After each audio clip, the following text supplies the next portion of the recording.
Always go back to center.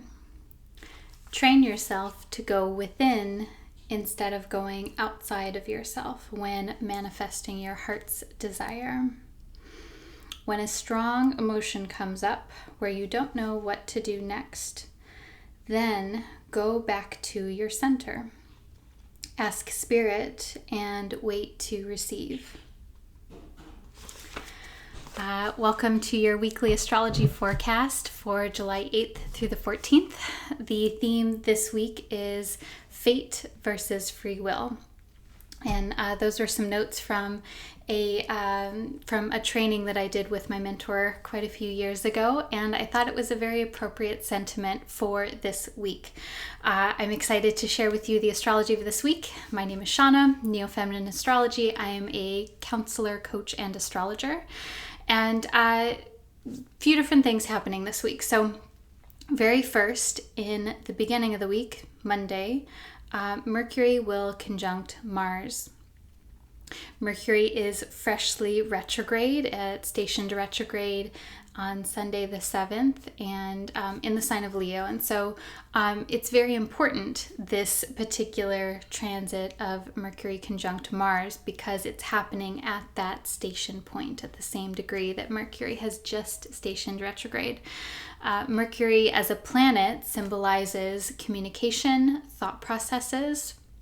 It also symbolizes, in a more abstract way, contracts, written documents, people that are teachers, or any kind of elementary education is also a symbol of Mercury as well. It's the way that we share data, that we share ideas in an intellectual and linear manner. So when this symbolism comes together with Mars, Mars is about asserting oneself.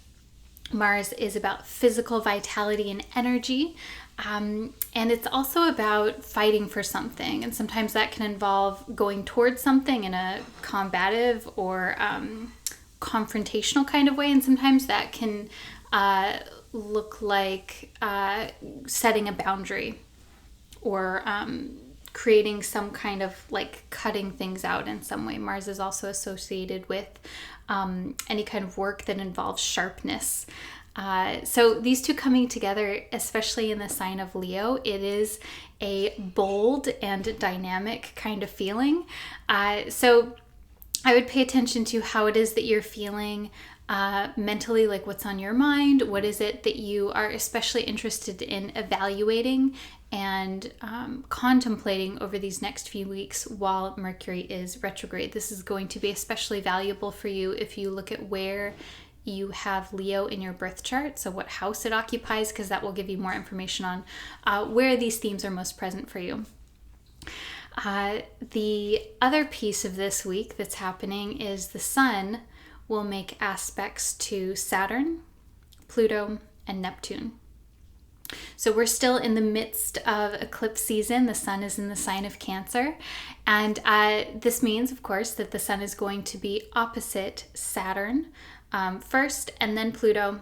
And then Sun will also trine Neptune. So the Sun is life force energy. It's conscious awareness in a person's birth chart. It symbolizes the things that that person has to share. It's whereas Mars is more like physical muscle vitality, the Sun is it's like we would say spiritual energy, but it's like that force inside of you that animates you. So it's like spiritual energy or emotional energy. It's the energy that moves out from you.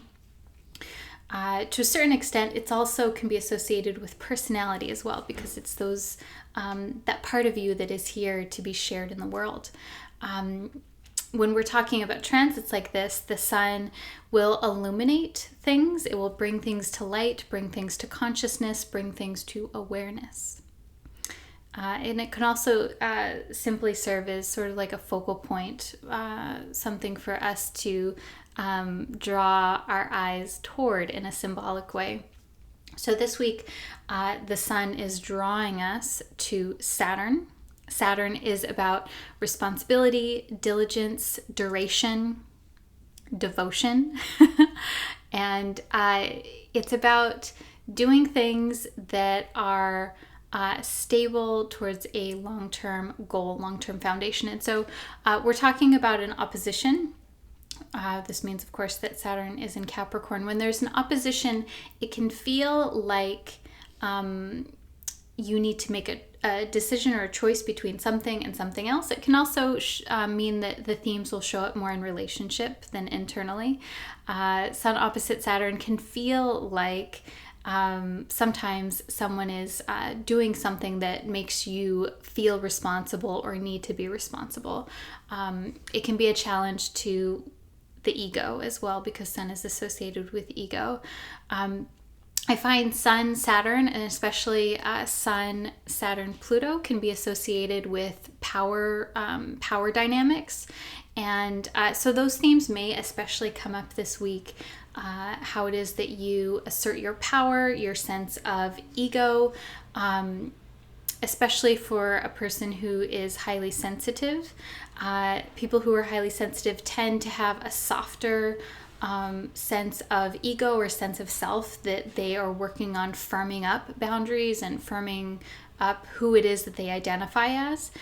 So I would really watch for that, especially if you identify as a highly sensitive person, or if you are working on your own sense of identity, who it is that you are, who it is that you present yourself as, because that may be challenged this week. You may be asked to set a boundary. You may be asked to stand up for yourself in some way. And with Saturn, Pluto, and I'll talk about Pluto in a second, but with Saturn, with this piece, just even Sun, Saturn, sometimes people that have this natally, they can feel like they're always expected to be responsible, and sometimes they can feel like they're never doing enough, or they're never responsible enough, or they're never accomplishing enough. So that those themes may come up because it is a transit. It's going to be more of a momentary feeling, but it may come up if those are themes already in your life. Or in your birth chart as well. Pluto being added to this equation adds a certain amount of intensity, and it also adds a call for integrity. Pluto can bring a lot of power, a lot of vitality and fertility, as long as you are being true to yourself and you are being a good steward of your energy. And that means not taking advantage of others, but it also means not allowing others to take advantage of you. So I would really watch for that this week, and I'll have more information in the tips, but just a reminder that you are in control of what it is that you say no to and what it is that you say yes to. So of course, whenever you make decisions, there's always like repercussions and benefits and downsides, and the point is, though, is that you are in charge of deciding that.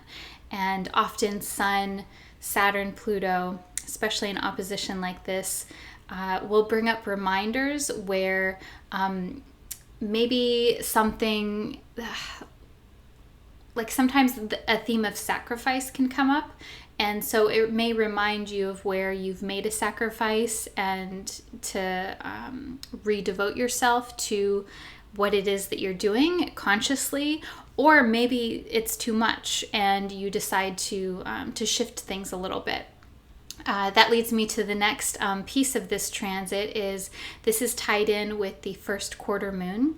First quarter moon is happening at 16 degrees of Libra, and it will happen on Tuesday the 9th at 3:55 a.m. Pacific time. So depending on where you are in the world, it'll be Tuesday, maybe Wednesday. So first quarter moon it's a pivot point in the cycle.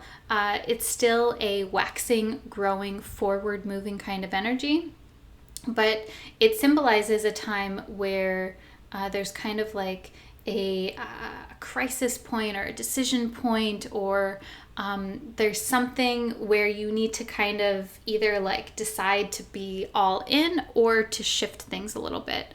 And it is more external because it's waxing.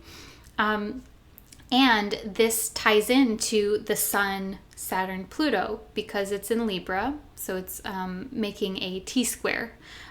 So we have Sun in Cancer, Saturn Pluto in Capricorn, and then Libra is like squaring that. So these are all cardinal signs, which is why they're making that aspect. Cardinal signs make, or any signs that share a modality, they will make an opposition or a square aspect with one another. So we have Cancer, Capricorn, and Libra.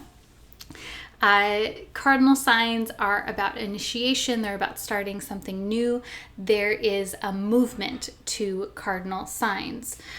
So I think this energy is going to feel pretty dynamic. Like all of the pieces together are quite, they're quite, like there's a lot of activity. So it may feel like there's a bit of intensity, a lot happening.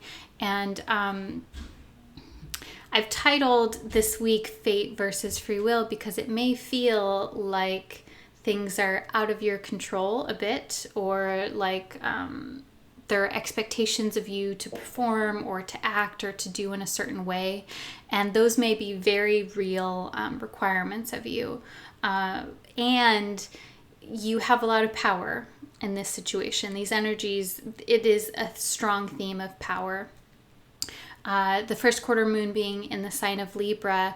Libra is about finding that balance, finding that equanimity. And also Libra is about justice. Libra is about doing what is fair and just for all from an objective view. So that's going to be your goal for this week, is finding the objective view as much as possible. And then the last piece of this transit, I know it's a lot with the sun, so the last piece is that the sun will trine Neptune. And this is a more subtle aspect because it's a trine. So trines are show where energy flows very easily. And I find that when things flow very easily, we're not really paying attention to it. So I'm not going to talk about it as much because I think it's going to be more subtle, but it can be very helpful to you. Whereas the sun, Saturn, Pluto, that because it's an opposition, it is going to, or it does symbolize where there are decisions that need to be made and something is like coming up to your consciousness and like being presented to you in a certain way. Whereas a trine is kind of like something that just happens and it just, you don't really have to pay attention to it, or you don't really need to take action unless you want to. So Neptune is a planet that symbolizes where things are dissolved or spiritualized or disillusioned. So this can be a resource to you because it's going to help you tap into intuition, into subtle energy forms. And this is intuition. This is tapping into maybe what's happening underneath the surface of a situation. It can also, of course, symbolize delusion or escapism or wanting to just not deal with something.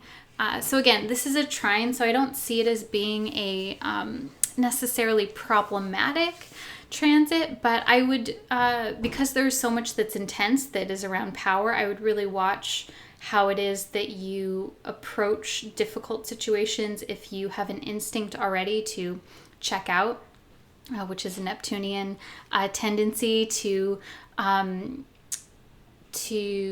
like self-numb or to check out via any kind of substances or food or TV or being on social media, anything like that that numbs your presence in an experience. I would just watch out for that.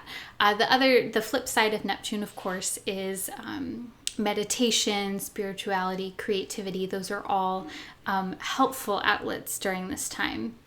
So I would just watch, and you know what your tendencies are. If you're going to be more prone to want to just self-numb and check out of a situation, or if you're going to be like all in and really intense, you may want to temper that based on what your temperament is. So the last thing that's happening this week is Also quite intense. Mars will square Uranus. And so this is kind of an intense combo for a few different reasons. Mars, like we talked about earlier, is about physical vitality. It's that warrior, that fight, that desire to leap into something with a ton of enthusiasm and a ton of like scrappiness even. So when this like really excited and dynamic and forward moving energy comes together with Uranus is about surprises, breaking free. It's about changing a system radically for the betterment of the whole. It's about taking something that is old and worn and making it so different and so exciting. And this can go either, this can, be really helpful and beneficial and needed, or sometimes it can be such a surprise that it feels like too much. And the nature of Uranus is also that it's inherently unexpected, the things that happen. So it's a little bit difficult to talk about the nature of Uranus in a specific way. I almost said Uranus. Well, I said it now, but you know what I mean. So it tends to symbolize where the unexpected happens, and like big unexpected. So this transit together, this is a square also, because Mars is in the sign of Leo, right? And it's squaring Uranus in Taurus. Now these are fixed signs, so I think that stabilizes the energy a little smidge. But still, I mean, it's Leo and Taurus, and the trigger here, which is Mars, is in Leo. Leo is a sign that is about passion and prestige and power. It's not a wallflower kind of energy. So this to me, there's a feeling of wanting and desiring freedom and being like really in to fight for that, and to maybe be pissed off when you don't have what it is that you want, or things are not the way you want, or maybe like something happens to make you mad and then you do something and then that changes everything radically. So what's really interesting with this is we have the Sun, Saturn, Pluto, which is about power and power dynamics and relationships. Can also relate to how it is that you invest your time and your energy and what it is that you get out of it, like your resources. And then we have this like really interesting desire to change and to be free. Uranus is very much about freedom. So I'm really curious how you're feeling this week already and how this is going to play out for you, because it feels like there's this sense of really needing to be responsible and a good steward of your energy and your time, and then wanting to change things up a little bit as well. I always caution people who are having any kind of Uranus transit to be very strategic and to make change, but to contemplate it and to make sure that all of your ducks are in a row. So Mars Uranus can show where someone wants to make like a rash decision. So I just like know that, watch out for that. I don't think that you need to change everything instantaneously, even if, if there's an opportunity that presents itself, yes, of course. I think the biggest thing with this is, like the quote that I read in the beginning was to go into your center, to connect, and then to invoke change from there, versus getting pissed off and reactionary. And, I'm saying this from personal experience too. It always benefits you to go in first and then to respond from here, versus having a reaction to an external circumstance. And I share that because I think that the Mars Uranus is definitely potential for things like that. The other piece of this Uranus aspect too is that Venus will be making a sextile to Uranus, Venus in Cancer.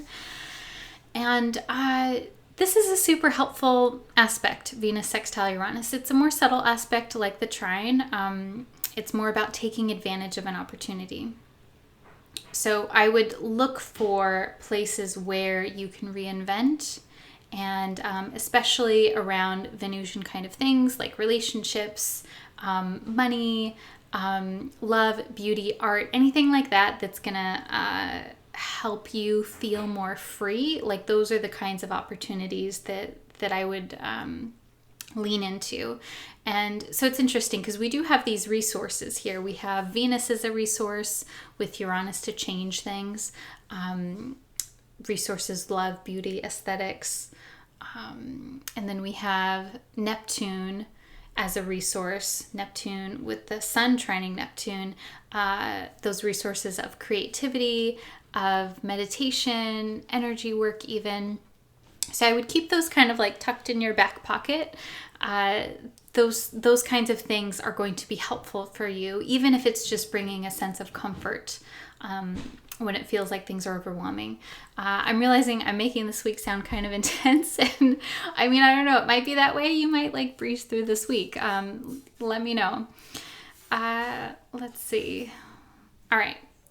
Before I move on to the tips, I will share with you what I'm calling the lunar report. So this is what signs the moon will be in throughout the week to give you kind of like the emotional tone. So, overview.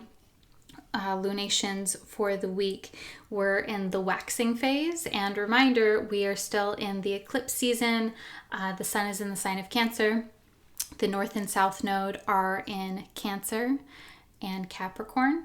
And so whenever the nodes, N-O-D-E-S, come within 15 degrees of a lunation, so lunation is either new moon or full moon, that creates an eclipse.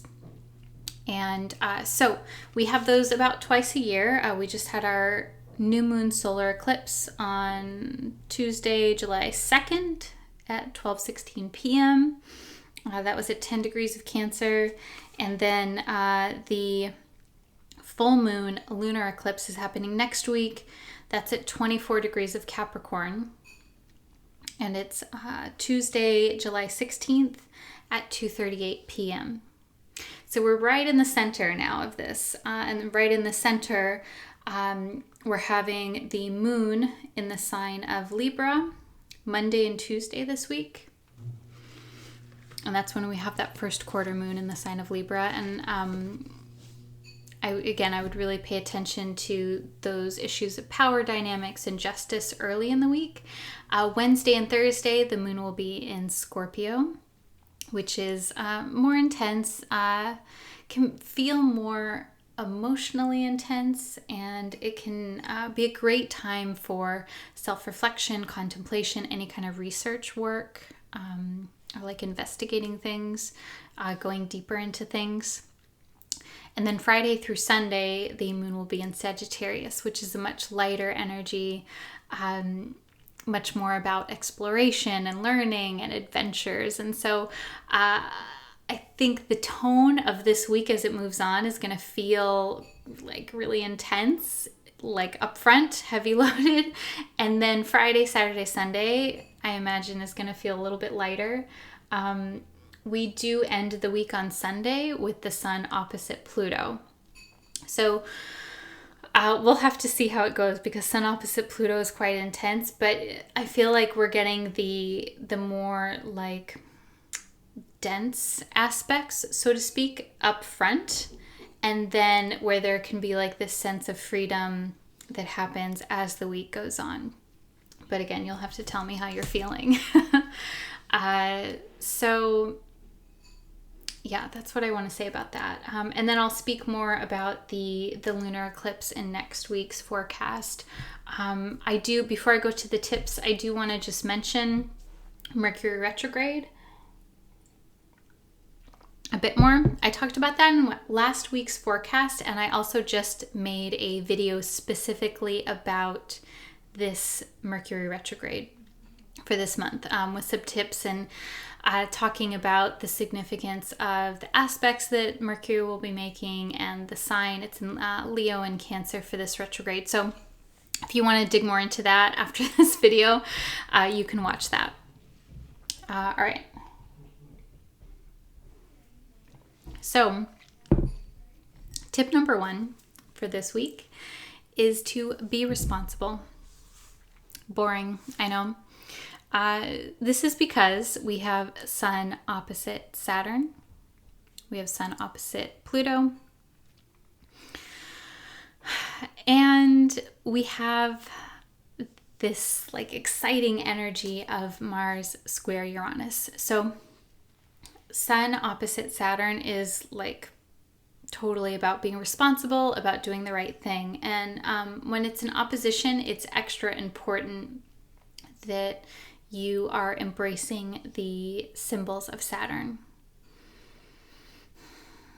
And when you do, things tend to be a little bit easier. It doesn't mean that it's necessarily a pleasant aspect, but when you are putting in your dues, so to speak, you get the rewards from that with this aspect, whether it is now, immediately, or in the future. So that could mean like you're working really hard during this transit, and then once it passes or releases, then that's when you get the benefit of that hard work.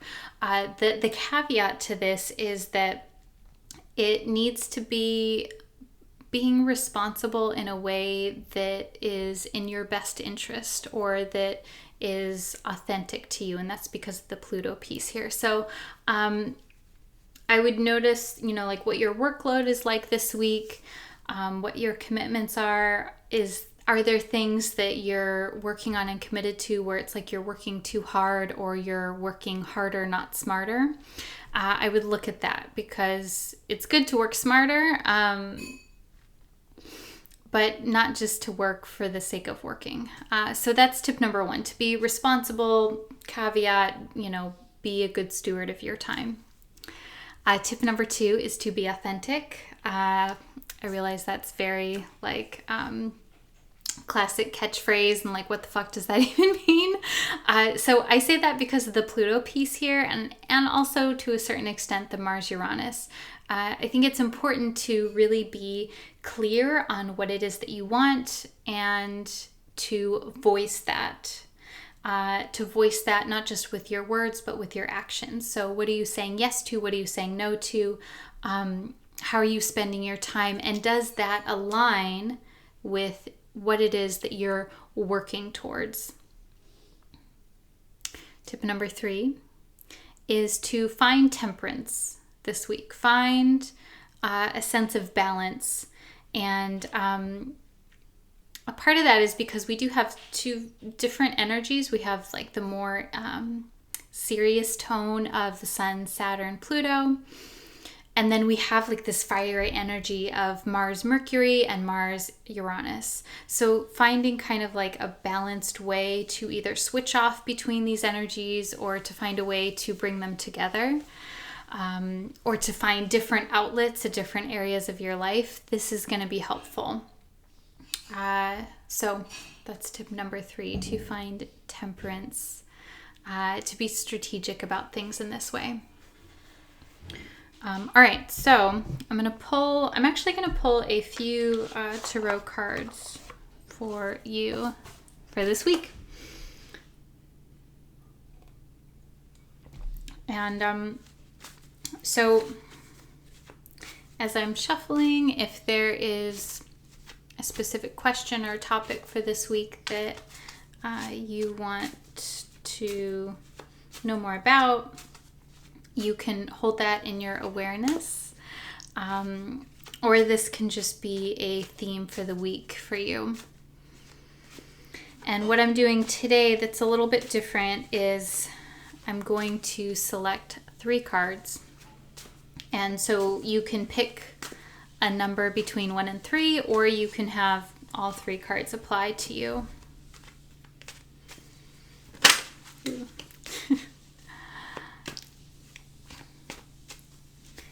And as I'm shuffling, getting these ready, leave a comment and let me know how you're feeling. What of these concepts maybe resonates with you most?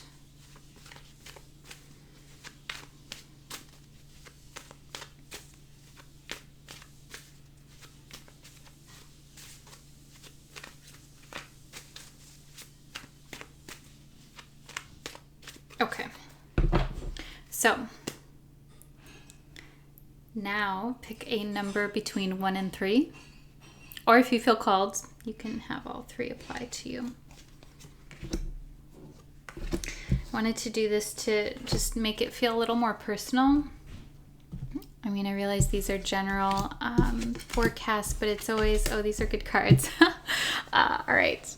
So, number 1 is the King of Pentacles.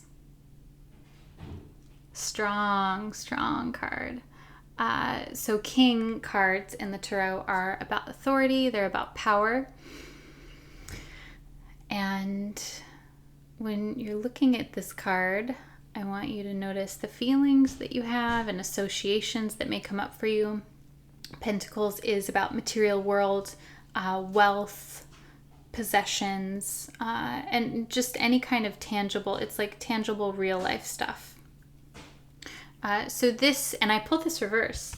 So this would tie into that Sun Saturn, that sense of authority, that sense of power, how it is that you own your power and your authority. In this card, there's lots of symbolism around Taurus. There's lots of little bull symbols, and of course, Pentacle is an earth element. Taurus is an earth sign. So I tie this also, not just to Saturn, but to Uranus and Taurus. It's like, okay, how is your power being flipped? So that's card number 1. Card number 2, don't be scared, is the Death card. So this card is about transformation.